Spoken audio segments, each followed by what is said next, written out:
Problem অন্য জায়গায়।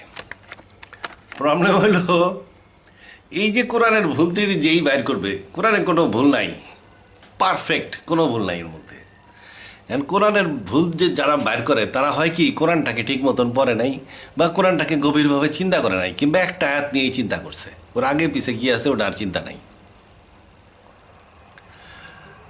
কোরআন আল্লাহর বই, এবং আল্লাহই বলছে যে এই কোরআন অবিশ্বাসীদের অবিশ্বাস বাড়ায় দেয় আর বিশ্বাসীদের বিশ্বাস বৃদ্ধি করে। এই সাইন্টিফিক সাইনগুলো সম্বন্ধে আল্লাহ বলছে, আল্লাহ যে উপমাসমূহ দিছেন এগুলোর উদ্দেশ্য হইল অবিশ্বাসীটা বাড়াই দিবে এবং বিশ্বাসীদের বিশ্বাসীটা বাড়াই দিবে, এমনভাবে লেখা।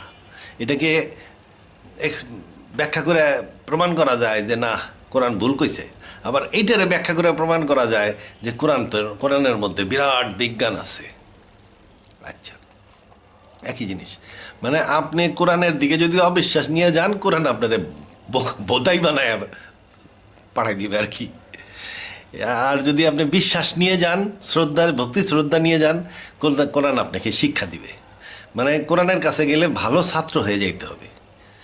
আপনি যদি ওই অবিশ্বাসী ছাত্র হয়ে তার কাছে যান, সে বুঝে ফেলবে যে আপনি একটা অবিশ্বাসী ছাত্র, এবং আপনাকে ওর ওই আর্গুমেন্টের মধ্যে, ওর কথার মধ্যে আর্গুমেন্ট প্লে করে। কোরআন কিন্তু কথা বলে। আপনি যখন পড়তে থাকতেছেন তখন কোরআন কিন্তু আপনার সাথে আপনার মনের মধ্যে কথা বলতেছে।